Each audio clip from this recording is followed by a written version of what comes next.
Apakah Yesus Kristus diciptakan atau nubuatan? Jawabannya adalah Yesus Kristus bukan makhluk ciptaan.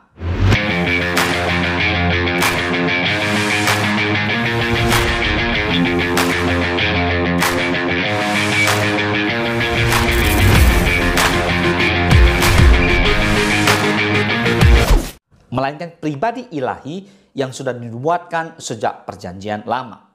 Yohanes 1 ayat 1 sampai 3 dikatakan, pada mulanya adalah firman. Firman itu bersama-sama dengan Allah dan firman itu adalah Allah.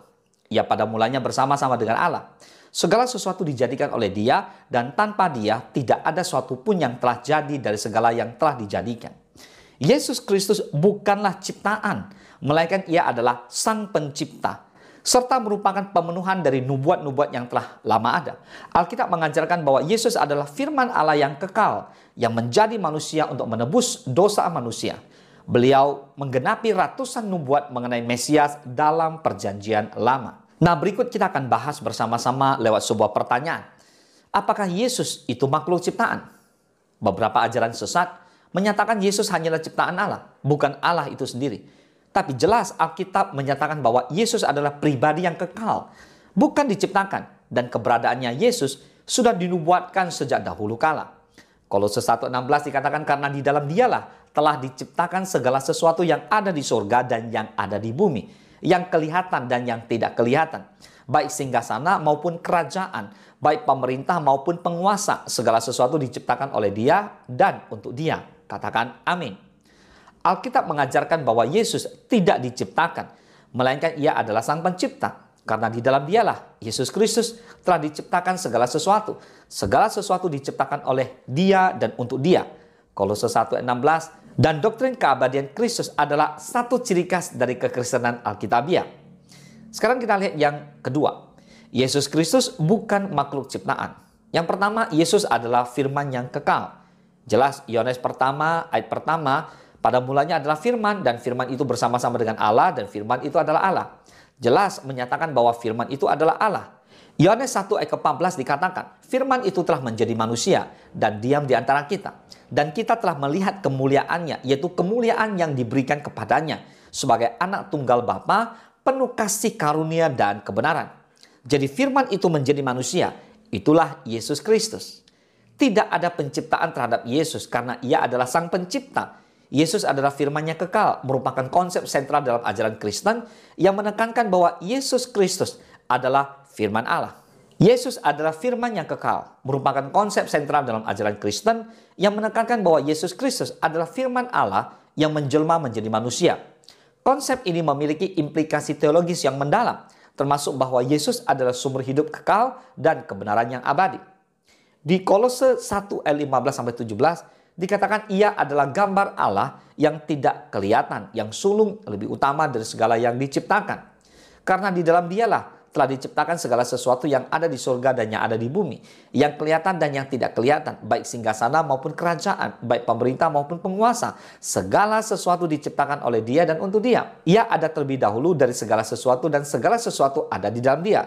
Dikatakan Ia adalah gambar Allah yang tidak kelihatan, yang sulung lebih utama dari segala yang diciptakan. Kata sulung di sini bukan berarti yang pertama diciptakan, tetapi posisi keutamaan seperti ahli waris.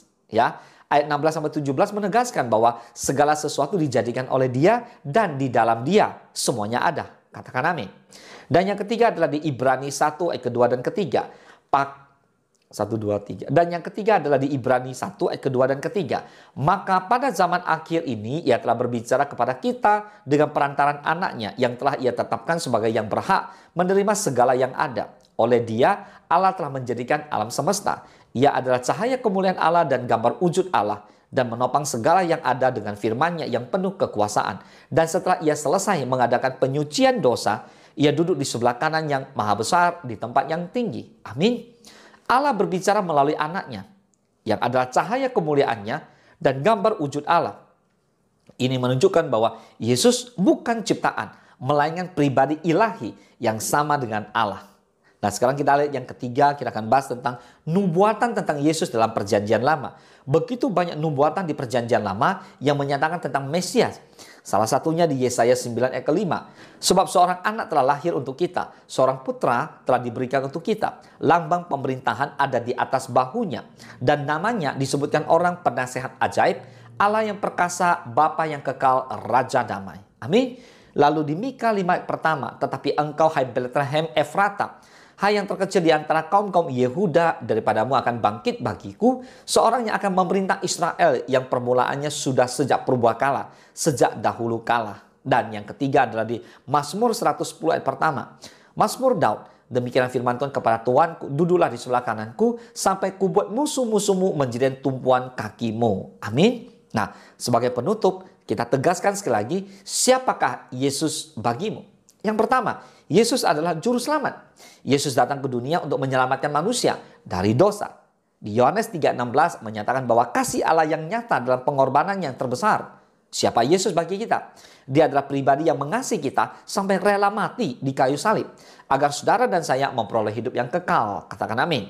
Yang kedua, Yesus adalah Tuhan. Yesus bukan hanya manusia biasa atau nabi, tapi Tuhan yang hidup. Yohanes ayat pertama dikatakan bahwa firman itu adalah Allah. Mengakui Yesus sebagai Tuhan berarti menyerahkan hidup kita sepenuhnya di bawah kehendaknya. Dan Yesus adalah Tuhan dan Juru Selamat kita. Yang ketiga, Yesus adalah sahabat sejati. Yesus bukan Tuhan yang jauh, melainkan sahabat yang setia. Ia memahami kelemahan kita dan tetap mengasihi kita tanpa syarat. Makanya Yohanes 15 ayat ke-13 dikatakan tidak ada kasih yang lebih besar daripada kasih seorang yang memberikan nyawanya untuk sahabat-sahabatnya. Dan yang keempat, yang terakhir, Yesus adalah Raja segala raja.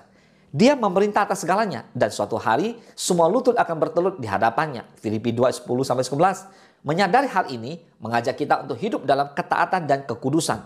Mari jadikan Yesus Tuhan dan Juru Selamat. Terima Dia, hidup di dalam Dia, taat di dalam kebenarannya. Yesus adalah Sang Firman. Yesus adalah Raja di atas segala raja. Yesus adalah Tuhan.